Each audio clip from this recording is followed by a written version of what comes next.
Балдар, бүгүнкү сабакта биз зыяндуу адаттар тууралуу сүйлөшөбүз жана чылым чегүү, алкоголь пайдалануу адамдын организмине кандай таасирин тийгизе тургандыгы тууралуу сүйлөшөбүз. Адат деген эмне? Адат бул биз дайыма кайталап жүрүүчү жүрүм-турум, аракет. Адаттар пайдалуу жана зыяндуу болот. Пайдалуу адаттарга мисалы эртең менен кечинде тишти тазалоо, тамактанаардын алдында, көчөдөн келгенде, үй жаныбарлары менен ойногондон кийин, үй тапшырмаларды аткарган соң колду жуу. Адамдын ден соолугуна зыян келтирүүчү адаттар зыяндуу деп аталат. Адамдын ден соолугуна тамеки чегүү, алкоголь, химиялык заттар жана эритмелер көбүрөөк зыянын тийгизет. Адам тамеки чеккенде, ал тамекинин түтүнү менен бирге уу менен дем алат. Тамеки түтүнүнүн курамында ден соолугу үчүн зыяндуу болгон 4000ге жакын химиялык заттар кирет. Алардын ичинде көпчүлүгү уулуу. Эң эле күчтүү уу никотин деп аталат. Ал бардык тамеки заттарында камтылган. Тамеки заттарына тамекилер эле кирбейт. Электрондук сигареттер, вейптер, кальян дагы тамеки заттарына кирет. Демек, алар дагы ден соолугу үчүн зыяндуу. Тамеки чегип жатканда тамеки түтүнү кандын айлануусу менен тез эле баш мээге, жүрөккө, башка органдарга жетет. Никотин кан тамырларды тарытат. Андан улам жүрөк тезирээк иштеши керек болот. Ал эми тамеки түтүнүндө камтылган ис газы кычкылтектин органдарга жана ткандарга келүүсүн азайтат. Бул жүрөк жана баш мээнин олуттуу ооруларына алып келет.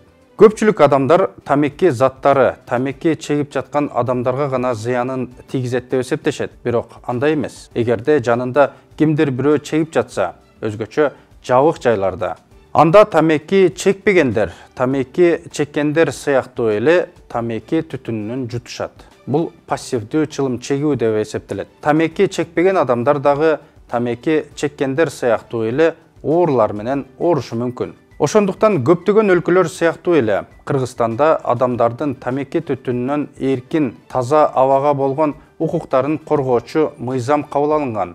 Чылым чегүүгө бардык коомдук жайларда, кафе, дүкөн, транспорт, аялдамаларда, жумуштарда, балдар аянтчаларында жана башка жерлерде тыюу салынат. Алкоголь пайдалануу дагы зыяндуу адаттарга кирет. Алкоголь бул баш мээге, жүрөк, боордун иштешине терс таасирин тийгизүүчү суюктук түрүндөгү уулуу зат. Чоң адам жана өспүрүм ичкен алкоголдун бирдей эле өлчөмү өспүрүмгө 10 эсе күчтүү таасирин тийгизет жана өмүр үчүн коркунучтуу болгон каттуу ууланууга алып келиши мүмкүн.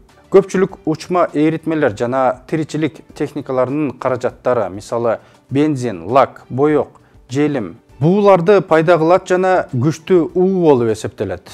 Бул буулар менен дем алуу психикалык бузулууларга алып келиши айрым учурларда адам ашыкча дозадан улам каза табышы мүмкүн. Тамеки чегүү, алкоголь пайдалануу жана учма эритмелер менен дем алуу адамдын көптөгөн органдарынын бузулушуна жана олуттуу оорулардын келип чыгышына алып келет. Мындан тышкары зыяндуу адаттар көз карандылыкты пайда кылат. Башкача айтканда, адам аларга көнүп кетет жана алардан кутулуу оор болот.